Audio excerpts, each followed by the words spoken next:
Hey, what's up, lightboltjoe here. Today we're going to discuss the 2005 millennial cult classic film. This specific cult classic film is to just my generation, I've noticed. Younger and older don't really care about this film. It's just the millennials, and it's interesting. So, Robots came out in 2005. Ewan McGregor voices the main robot, Rodney Copperbottom.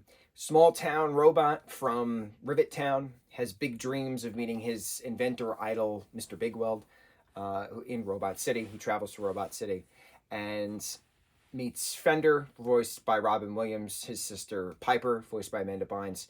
Um, so many voice talent, so many actors playing voice talent in this project. Hour and a half. It's super quick. It's a jukebox musical. You have random like songs throughout. There's a dance number at the end. So we'll consider it a musical. This would be fun on Broadway too. It's very healthcare is a basic right.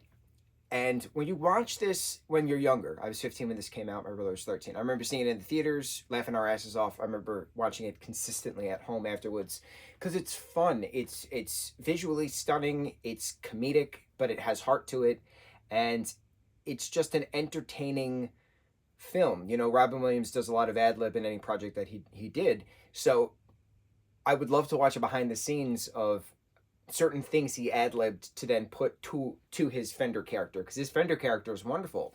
There's a lot of cross-gender in this as well. There's a lot of using male parts for robots and female parts for robots. Fender being a hybrid of both at the end, just to because those are the parts that fit him. It's very interesting in regards to a healthcare conversation, in regards to who has access to basic healthcare, who has access to certain funds to have to purchase healthcare or upgrades, as it's referenced, because there's a new robot in town taking over big old industries. So it's then a lot of, at the end, we're stronger in masses. We're gonna take the billionaire class and throw them in the fire. It's very interesting. It's very interesting from a radicalization standpoint, but not even a radicalization standpoint. We've seen this theme throughout all of film, where we're stronger in masses, that the lower class individuals are stronger together because it's the many versus the few, but the few have the resources, and that's the problem. So watching this in my 34th year on this planet, traveling back in time to when I was 15, watching this for the first time, I didn't see it as the political statement it actually is. I saw it as a fun robot film with fun music and laughs throughout, and Rodney gets to save his dad from, being thrown into the scrapyard because his parts are falling off. It's very eye-opening seeing it as an adult, because it's not just a fun kid film. It's an actual real life scenario. What happens in the world when the ruling class has all of the funds and the lower class does not have the funds, but there's more of them than the ruling. So how does this work, right? What's happening within regards to the empire currently falling and then the next chapter beginning?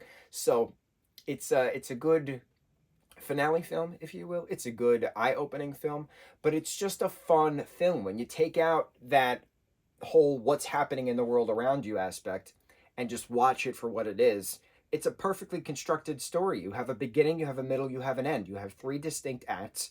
You have the hero being able to save the day. The bad person is thrown into the fires at the end. And then the next chapter can begin. Help and aid can be distributed amongst the masses as it should have been in the first place, and not hoarded and taken away. So, wow. Wow, wow, wow.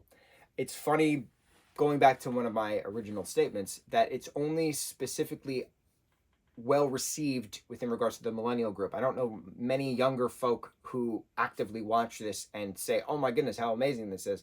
I think they should, because it's another eye-opening thing in regards to comparison, what's happening in the current country state versus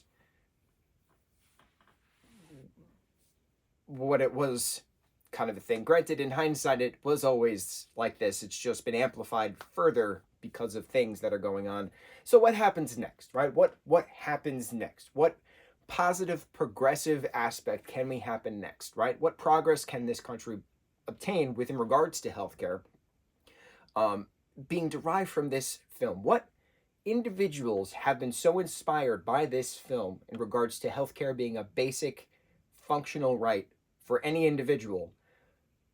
What have they done with that inspiration? I would be very curious in regards to seeing some kind of leader of something saying, yes, my inspiration to get into this field to fight for the lower class healthcare individual was because of this film. That would be a lovely. That'd be very interesting. I'm very curious as the years progress and we have more projects come out representing real life to fiction, quote unquote.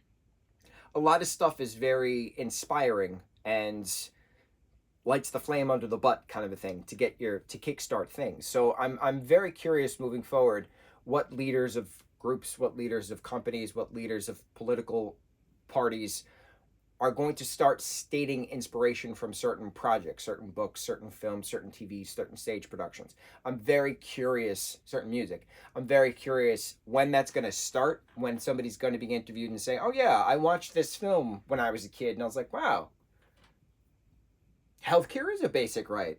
Why don't we have that? I can't wait to start seeing those interviews. It's going to be interesting. So, 2005 Robots, incredible, wonderful, multifaceted, multi-meaning film. On to the next review. Mucho mahalo.